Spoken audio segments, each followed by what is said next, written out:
आज बाबा की कृपा से वो बच्चा अच्छे से चल रहा है और खेल रहा है, जो मरण उपरांत हो गया था। तो यहाँ पर नीम करोगी बाबा ध्यान करने आते थे बाबा के पास। उन्होंने बताया 1875 में हमने यहाँ बाबा को देखा था। यहाँ पर जब मंदिर का निर्माण कार्य हो रहा था, यहाँ पर सरियों की जरूरत पड़ी थी छत डलाने के लिए। तो बताते हैं कोई आया दे के चला गया, पर आज तक उसका नाम और पता नहीं चला। हर मंगलवार को यहाँ पर बाबा का सिंदूर लेपन होता है। अगर कुर्ता पैजामा या कुर्ता धोती में है तो अंदर आके अपने हाथ से बाबा को सिंदूर लगा सकते हैं। बाबा की पाती का बॉक्स रखा हो गया, उसमें क्या है, जो आपकी दिक्कत है, परेशानी, आप लिख के डाल दीजिए, बाबा से अपना प्रार्थना कर लीजिए। हमने देखा कई लोगों के कार्य तो 24 घंटे के अंदर पूरे हुए हैं। बाबा का हम लोगों ने तिरंगा का पोशाक बनवा रखा है, जो 15 अगस्त 26 जनवरी को पहनवाते हैं। जब पातालपुरी गए तो सबसे पहले उन्होंने मकरध्वज से युद्ध किया, जो इनके मानस पुत्र बोले जाते हैं। तो दूसरे पैर में दुरातांत्री है, ये अहिरावण की बहन बोली जाती है। इन्होंने ही बताया था कि अहिरावण का वध कैसे होगा। चिट्ठी वाले हनुमान जी भी कहते हैं हम। बाबा हर दिन सबका सुनते हैं। आप किसी भी दिन आके अपनी समस्या बाबा को बताइए, समस्या सॉल्व होगी। क्या चोला चढ़वाने की कोई और ऐसी विधि है जिससे लोगों के काम जल्दी सिद्ध हो जाएं? सब सुख लहे तुम्हारी सरना,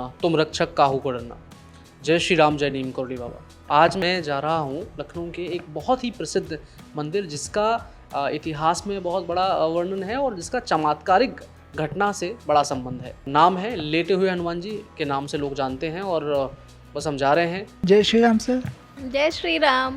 जय श्री राम। जय श्री राम। जय श्री राम। Let's go. जय श्री राम, जय नीम करोली बाबा की। भारत में आज भी कई जगह ऐसी हैं, कई मंदिर ऐसे हैं जहाँ के रहस्य को सुलझा पाना बहुत ही मुश्किल है। आज मैं आया हूँ लेटे हुए हनुमान मंदिर, जो कि लखनऊ के अंदर है। आज से 250 साल पहले लोगों का ऐसा कहना है कि गोमती नदी में बहते हुए एक मूर्ति आती है हनुमान जी की, और वो मूर्ति एक जगह स्थापित हो जाती है और वहीं हनुमान जी का मंदिर बनाया जाता है। लोगों का ये भी मानना है कि इस मंदिर में, जहाँ ये मंदिर बना हुआ है, जो हनुमान जी की जो मूर्ति है, उसको लोगों ने कोशिश की उसको उठा के खड़ा कर देने की, लेकिन वो मूर्ति लोग खड़ा कर पाने में असमर्थ रहे। ऐसी ये मान्यता है कि इस मंदिर में जो लोग अपनी अर्जी लेके आते हैं, अपनी इच्छाओं को लेके आते हैं और सच्चे मन से लेटे हुए हनुमान जी के दर्शन जब करते हैं तो उनकी सारी इच्छाएं पूरी होती हैं। चलते हैं अंदर और बात करते हैं पंडित जी से। जय श्री राम।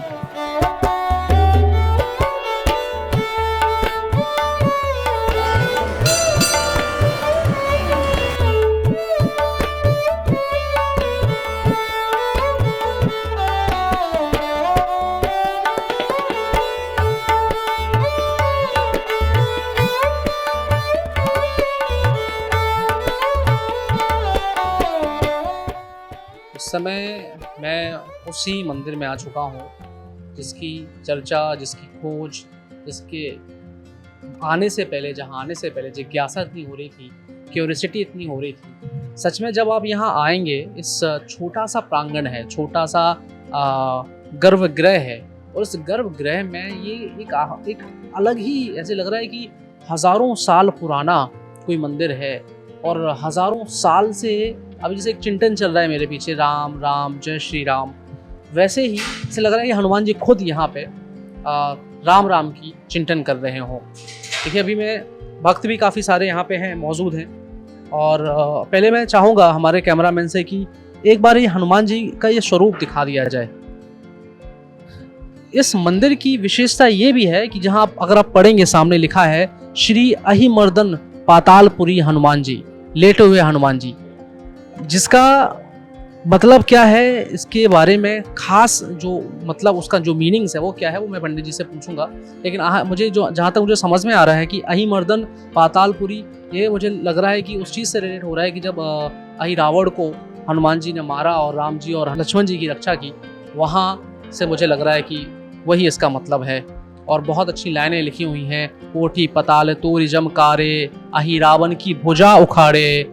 और अगर आप देखें कि मंगल मूर्ति मारुति नंदन, सकल अमंगल मूल निकंदन, पवन तन संकट हितकारी, हृदय विराजत अवध बिहारी, मात पिता गुरु गणपति सारद, शिवा समेत शंभु सुख नारक, चरण बंदे बिनवो सब काहू, देहु राम पद नेह निवाहु, बंदो राम लखन बैदेही, जे तुलसी के परम स्नेही।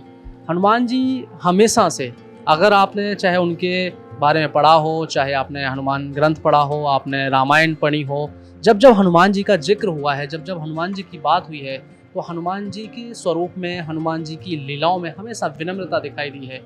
और अगर मैं कई बार मुझे से लोग पूछते हैं, सक्सेस का मंत्र पूछते हैं, कामयाबी का मंत्र पूछते हैं, तो मेरे दिमाग में कहीं ना कहीं हनुमान जी की छवि आ जाती है, क्योंकि हनुमान जी जैसा हो पाना बहुत मुश्किल है। और अगर सफल होना है, कामयाब होना है, किसी भी रास्ते पे पथ पे चल रहे हो, आप नौकरी में हो, तो हनुमान जी की एक बार लीलाओं को पढ़ लीजिए, हनुमान जी की जीवनी को पढ़ लीजिए, हनुमान जी के उन कथाओं को, उन लीलाओं को पढ़ लीजिए जिनमें बहुत सारे चमत्कार भरे हैं, और जिनमें चमत्कार एक अलग जगह होगी, जिसमें बहुत सारे रास्ते हैं, जिसमें बहुत सारे मोटिवेशन है, जिसमें बहुत सारे वो तरीके बताए गए हैं कि आप अपनी लाइफ में किसी भी जगह पे स्टक हो, किसी भी जगह पे फंसे हो, आपको रास्ता निकालना है। वो सारे तरीके हनुमान जी से आप सीख सकते हैं। हमारे साथ पुजारी जी भी हैं और हम उनसे भी बात करेंगे, और आपको इस मंदिर की विशेषता क्या है बताएंगे। इस मंदिर के बारे में तो ये भी कहा जाता है, ये वो मंदिर है जहाँ पे जो व्यक्ति खाली हाथ आता है, कोई मुराद, कोई अर्जी लेके आता है और सच्चे मन से अगर इनको पुकार लगाता है, तो खाली हाथ नहीं जा सकता, वो झोली भर के जाता है। बहुत सारे दुख लेके आता है, बहुत सारे दर्द लेके आता है, लेकिन जैसे ही मंदिर प्रांगण में आता है, उसके सारे दुख दर्द दूर हो सकते हैं। जय श्री राम। तो अभी हमारे साथ लेटे हुए हनुमान मंदिर के पुजारी जी हैं, क्या नाम है? पंडित अमर कुमार मिश्रा। अमर कुमार मिश्रा जी। अमर कुमार मिश्रा जी, यहाँ जब हनुमान जी का मंदिर बना, जब मैं यहाँ पे आ रहा था, तो मैंने एक छोटी सी रिसर्च की, गूगल किया, तो मुझे गूगल में मैंने देखा कि ये हनुमान मंदिर की जो प्रतिमा है, जो हनुमान जी की मूर्ति है, जो शिला है, वो गोमती नदी में बह के यहाँ पे आई, और फिर कई लोगों ने कोशिश की उसको निकालने की, खड़ा करने की। कितने साल पुराने की बात हो?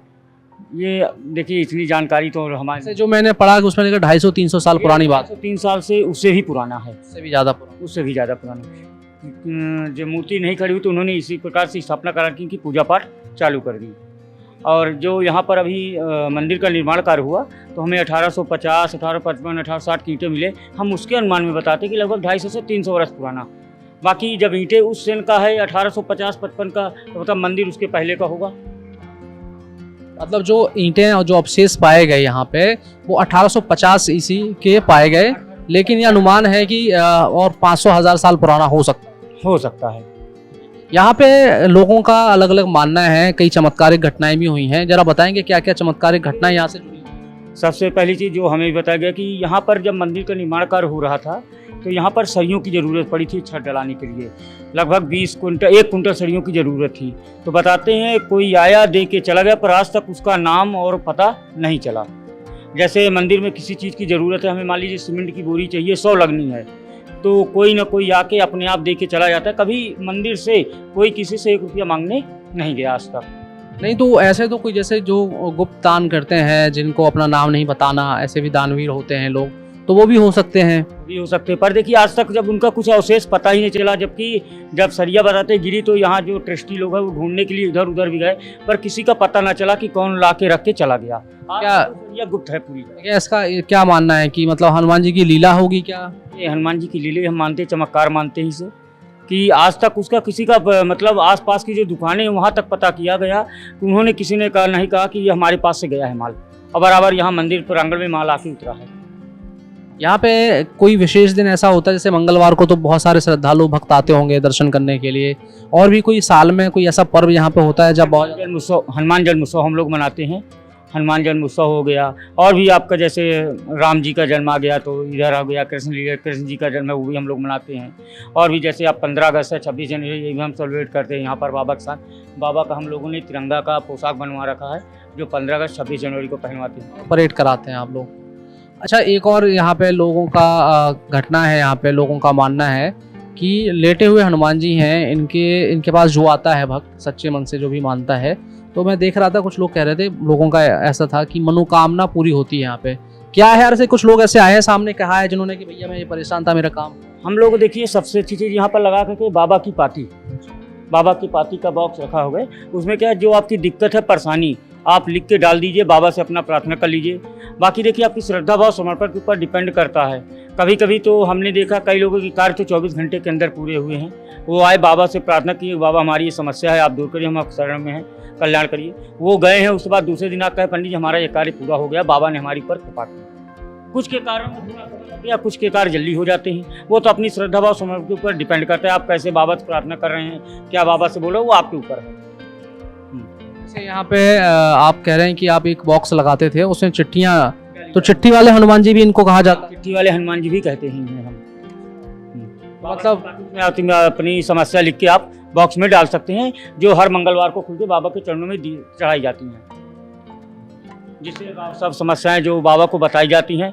कुछ के कार्य तो 24 घंटे के अंदर भी सिद्ध होते हैं। पाती है जो हम खोल के देखते हैं तो उसमें हमें काफ़ी जो पत्र मिलते हैं वो धन्यवाद के भी मिलते हैं कि बाबा आपने हमारा कार्य सिद्ध किया, आपका बहुत बहुत आभार, बहुत बहुत धन्यवाद, ये पत्र भी मिलते हैं हमें उसमें।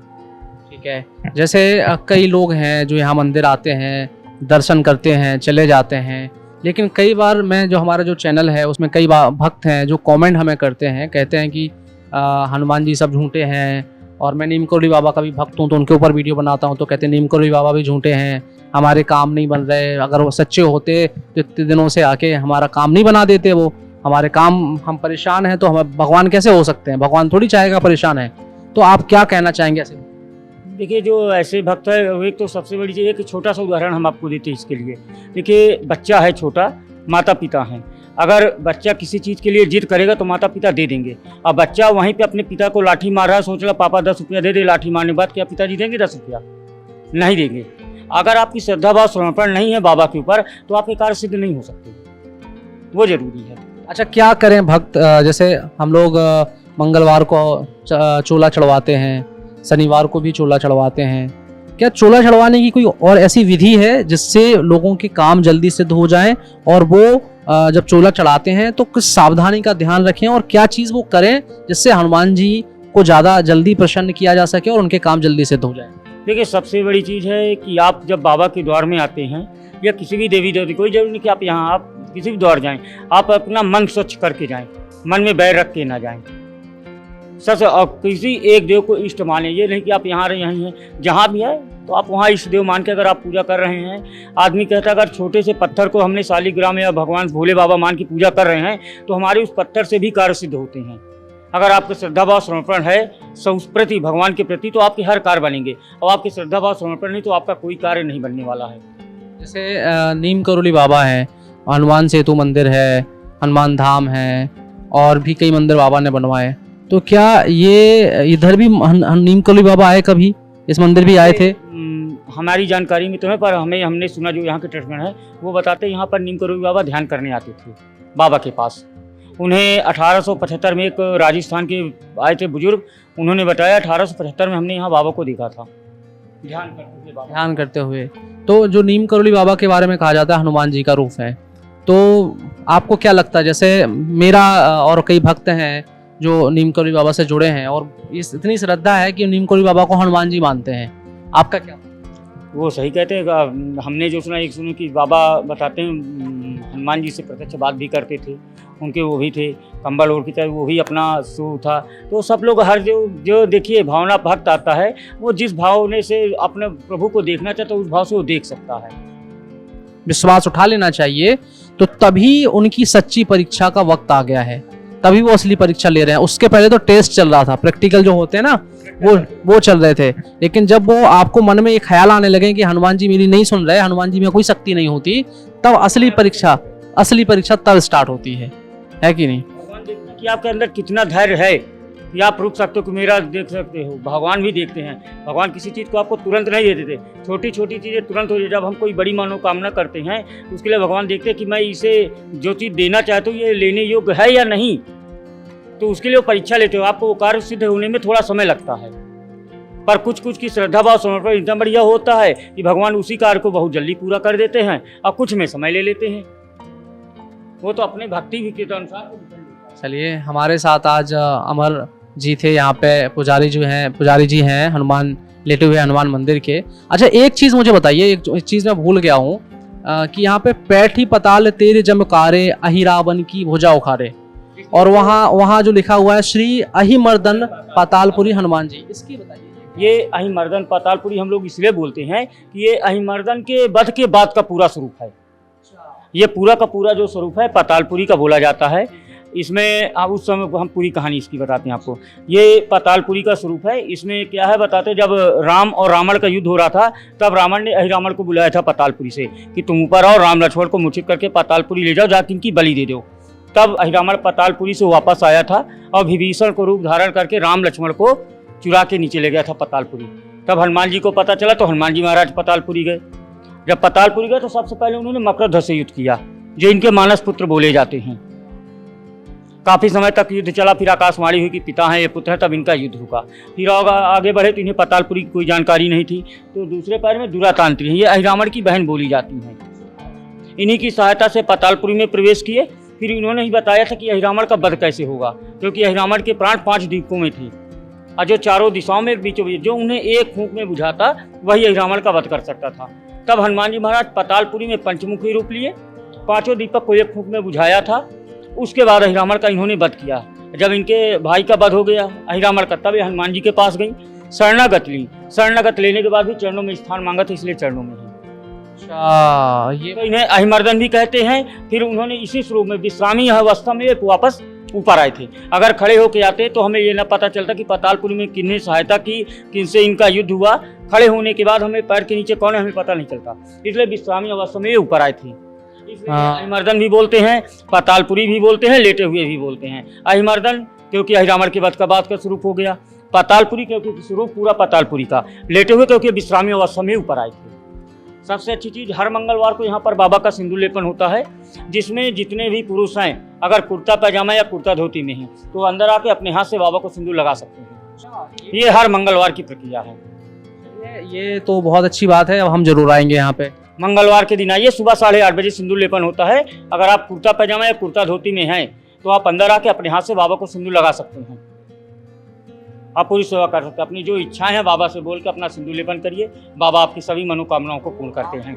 इसका ये भी हो सकता है जो चिट्ठी लिखते हैं हनुमान जी को, और लेटे हुए हनुमान जी के लिए जो चिट्ठी लिखने आ रहे हैं वो मंगलवार के दिन आए, अपना चोला किसी भी दिन आते आप नहीं तो वो चोला का सामान लेके आए। सबसे पहले चोला चढ़ाएं, अपने हाथ से जो है हनुमान जी को सिंदूर लेपन करें, उसके बाद वो चिट्ठी दें तो ज़्यादा प्रभावित होगी वो। उस दिन प्रभावित होगा। बाकी दिन आप वैसे भी आके आप लिख के डाल सकते हैं बाबा से प्रार्थना करके। बाबा हर दिन सबका सुनते हैं, वही नहीं कि बाबा केवल मंगलवार को सुनते हैं। आप किसी भी दिन आके अपनी समस्या बाबा को बताइए, समस्या सॉल्व होगी। सबसे अच्छी चीज़ हम आपको बताते हैं, यहाँ का डिम्पल केस है, हमारे सामने का है। एक मुझके जन्मा हुआ बच्चा उसके 1 महीने का था, उसका एक्सीडेंट हो गया था। डॉक्टरों ने सब जगह से जवाब दे दिया था, यहीं मेडिकल कॉलेज में एडमिट थे। उन्हें बताया गया तो वहाँ के जो मेन थे उन्होंने कहा कि आप नीचे चले जाइए, हनुमान जी का मंदिर है लेटे हुए, वहाँ जाइए, वहाँ बाबा से प्रार्थना करिए, आपका सही होगा। आज बाबा की कृपा से वो बच्चा अच्छे से चल रहा है और खेल रहा है। जो मरण उपरांत हो गया था कि उसके जीने में पता लगा कि अब ये कल चला जाएगा, पर बाबा के चमत्कार से आज वो बच्चा खेल कूद रहा है। एक्सीडेंट होने के बाद भी आज वो पूरी तरह घर में सही है, मम्मी पापा के साथ। बहुत बहुत धन्यवाद पंडित जी, आपका इतनी बहुत ही महत्वपूर्ण जानकारी आपने बताई। हम लोग अन्नपूर्णा सेवा भी कराते हैं, जो लगभग 4 साल इसके पूरे होने जा रहे हैं। 4 साल से कंटिन्यू चलती है, जिसमें हम लगभग 150 से 200 व्यक्तियों को डेली 12 बजे भोजन करवाते हैं, डेली कराते हैं। बहुत बहुत बढ़िया। दाल चावल है, कढ़ी चावल है। जो भक्त हैं, जो जिस श्रद्धालु जो लोग हैं, जो इस अन्नपूर्णा भोजनालय का भी हिस्सा बनना चाहते हैं और लोगों के प्रति सेवा भाव जिनके अंदर है, वो भी यहाँ पे पंडित जी से आके या मंदिर ट्रस्ट से आके संपर्क कर लें। बाकी यहाँ पर हनुमान पाठशाला भी हम लोगों की चलती है। हम यहाँ पर लगभग 200 बच्चों को निःशुल्क शिक्षा देते हैं। उन्हें मंगलवार शनिवार को एक्टिवेट क्लासें रखते हैं। बाकी दिन जो उन्हें सब्जेक्ट पढ़ाई जाते हैं स्कूल में, उनकी पढ़ाई करवाते हैं। क्या पढ़ाई करवाएं? हम लोग मंगलवार को जैसे मंत्र हैं अपना बुलवाते हैं, उनसे मंत्र बोलिए, ये सब चीज़ें हैं, एक्टिवेट करते हैं। बाकी जो उनके सब्जेक्ट स्कूल में पढ़ाई होती है वो पढ़ाई करवाते हैं। बाकी मंदिर का हमारे एक गुरुकुल खुल रहा है गुलाला घाट में, उसमें हम संस्कृत वेद पाठशाला का है, उसमें पाठ भी पढ़ाते, प्लस उसमें हम आपको बच्चों को अंग्रेजी, गणित, विज्ञान, कंप्यूटर सबकी शिक्षा देंगे साथ में। बहुत बढ़िया। चलिए, बहुत बहुत धन्यवाद पंडित जी, आपका बहुत बहुत धन्यवाद। एक ऐसा दिव्य मंदिर जहाँ की कथा जान के मेरे रोंगटे खड़े हो जाते हैं। मतलब एक ऐसा मंदिर जहाँ आप चिट्ठी भी लिख दें और अगर आपका भाव सच्चा है, आपका मन सच्चा है, तो आपके काज काम सब सिद्ध हो जाते हैं। इस मंदिर की विशेषता पता क्या है? इस मंदिर की विशेषता ये है कि ये जो मूर्ति है, जो पुजारी जी ने हमें बताया और यहाँ के लोगों ने जो हमें बताया, ये मूर्ति तब की है जब रावण राम के बीच में युद्ध चल रहा था और हनुमान जी पाताल लोक गए थे अहिरावण से लड़ने के लिए, राम और लक्ष्मण जी को छुड़ाने के लिए, तब की यह मूर्ति है। और कहा जाता है कि मूर्ति हनुमान जी की विश्राम अवस्था में ही ऊपर आ जाती है। और ये तब ऊपर आती है जब गोमती मैया का पानी उफान पे था, काफी पानी बह रहा था, और जब पानी कम होता है तो ये मूर्ति वहां पे देखने को मिलती है। मैं आप सभी भक्तों से कहूंगा, आप जहां से भी देख रहे हैं, अगर आप लखनऊ से हैं तो ये बहुत अच्छी बात है। अभी तक आप इस मंदिर के दर्शन करने नहीं आए हैं तो एक बार जरूर दर्शन करिए और अपने हनुमान जी से अपनी दिल की बात कहिए। और अगर आप बाहर से देख रहे हैं तब भी मेरा ये आपसे कहना रहेगा कि एक बार जरूर आके लखनऊ आके दर्शन कर लीजिए। और जो लोग दर्शन कर चुके हैं तो वो हमें अपने अनुभव, अपने जो भी बाबा के साथ, हनुमान जी के साथ जो भी उनके जीवन में लीलाएं घटी हैं, अनुभव हुए हैं, वो भी हमारे साथ साझा कर सकते हैं। जय श्री राम। अगर आप देखें तो मैं लेटे हुए हनुमान मंदिर के प्रांगण में हूँ, जहाँ हमारे गुरु सर्वशक्तिमान, सबसे ज़्यादा दयालु, सबसे ज़्यादा करुणा निधान, हर दुख हर दर्द से छुटकारा दिलाने वाले, भटके हुए को रास्ता दिखाने वाले, हारे हुए को जीत दिलाने वाले, रोए हुए को हंसाने वाले नीम करोली बाबा की भी प्रतिमा है। यहाँ इस प्रतिमा के सामने अगर आप एक चीज़ देख रहे हैं, मैं हूँ एक जो विनय चालीसा है नीम करोली बाबा का, उसकी कई सारी 4 लाइनें यहाँ पे लिखी हैं। और मैं कैमरामैन से भी कहूँगा कि उन लाइनों को भी कवर करें और मैं पढ़ के आपको सुनाना चाहता हूँ। मैं हूँ बुद्धि मलिन अति श्रद्धा भक्ति विहीन, करूँ विनय कछु आप की हो सब ही विधि दीन, श्रद्धा के यह पुष्प कछु चरणन धरे संभार, कृपा सिंधु गुरुदेव प्रभु कर लीजो स्वीकार। ये नीम करोली बाबा के लिए लाइनें हैं जो आप सभी भक्त याद करके अपने गुरु को, बाबा को बता सकते हैं। देखिए, मुझे जब मैं यहाँ आया था, इस मंदिर, इतना दिव्य मंदिर है लेटे हुए हनुमान का, तो मुझे ये इल्म नहीं था, ये मुझे जानकारी नहीं थी कि बाबा का भी यहाँ पे मंदिर है। और देखिए, कोई प्लानिंग नहीं थी जब इस मंदिर में आया मैं, कोई प्लानिंग ही नहीं थी। जब मैं यहाँ आया तो सुबह ही मैंने सोचा और अभी चला आया। जिस तरह आप के अंदर तड़फ है, जिस तरह आप बेताब हो अपने भगवान से मिलने के लिए, अपने हनुमान से मिलने के लिए, अपने बाबा से मिलने के लिए, उसी तरह बाबा भी बेकरार हैं अपने भक्तों से मिलने के लिए। क्योंकि आपको कभी कभी लगता होगा कि आपके दुख दर्द बाबा समझ नहीं रहे हैं। आपको कभी कभी ये महसूस होता होगा कि ये भगवान इतनी तकलीफ में तो हैं, इतनी परेशानी में तो हैं, आपकी डेली पूजा कर रहे हैं, मंगलवार को हर दिन दर्शन करने जा रहे हैं, प्रसाद चढ़ा रहे हैं, चोला चढ़ा रहे हैं, अच्छे काम कर रहे हैं, फिर भी सबसे ज़्यादा दुख हमें क्यों है? फिर भी सबसे ज़्यादा तकलीफ हमें ही क्यों है? फिर भी इतने कष्टों में हम क्यों हैं? फिर भी हमारी समस्याओं का समाधान क्यों नहीं हो रहा? उसके पीछे एक ही कारण है, भगवान आपकी परीक्षा ले रहे हैं। वो ये देख रहे हैं कि जो भक्त है हमारा, जो ईश्वर है हमारा, ईश्वर और भक्त के बीच में जो विश्वास होना चाहिए वो है कि नहीं। जय बाबा की। हमारे बाबा की मूर्ति, हमारे बाबा का चेहरा, हमारे बाबा कितने सुंदर हैं, कितने प्यारे हैं। हे गुरुदेव, लीला अद्भुत है आपकी। जय श्री राम। अब मैं आपको लेके चलूँगा, ये जगह वो है जो नीम करोली बाबा का तख्त है। नीम करोली बाबा हमारे गुरुदेव का वो स्थान जहाँ पे विश्राम के लिए वो बैठते होंगे। हम लोगों को भले उनके दर्शन ना हो, लेकिन इसी तरह से बाबा हनुमान मंदिर जहाँ बनवाते थे वहाँ पे तख्त पे बैठा करते थे। और देखिए, वही स्वरूप है। और तख्त पे बैठ के कई भक्तों से मिलते थे और कई भक्तों की जो इच्छाएं होती थी, जो परेशान होके आते थे, जो भभक के आते थे, वो बाबा आके तख्त पे आके शांत होते थे। यहाँ बाबा बैठे होते थे, यहाँ बाबा के चरण हुआ करते थे और थे क्या हैं। और देखो, ऐसे ही लगता है कि बाबा सामने बैठे हैं और हम बाबा की शरण में। हे गुरुदेव, हे बाबा, जो भक्त आपके जो हैं और जो भी इस चैनल के माध्यम से देखते हैं, जिनकी भी आशाएं हैं आपसे, उनको मार्ग दिखाते रहना गुरुदेव। एक आप ही हो जो उनको मार्ग दिखा सकते हो, एक आप ही हो जो उनकी आखिरी होप हो, आखिरी उम्मीद हो। उनके अपनों ने उन्हें छोड़ दिया, उनके दोस्तों ने उन्हें छोड़ दिया, समाज ने उन्हें छोड़ दिया, कोई ठिकाना नहीं है अब उनका। आप एक हो जो उनकी उम्मीद हो, जो आप उन्हें रास्ता दिखा सकते हो जिस पे वो चल सकें, जिस पे चल के वो फिर से वही सम्मान, वही नाम, वही ओहदा पा सके। गलत रास्ते पे मत चलने देना लोगों को भी कल्याण करना, लोगों की इच्छाओं को पूरा करना। बाबा, मैं तो भक्त छोटा सा हूँ, मुझे तो कुछ नहीं आता, मेरे जितना पापी इंसान शायद इस दुनिया में ना हो, लेकिन बहुत सारी पुण्यात्माएं, पुण्य अच्छे लोग इस दुनिया में हैं। उन पर जरूर कल्याण करना बाबा, उन पर जरूर कल्याण करना।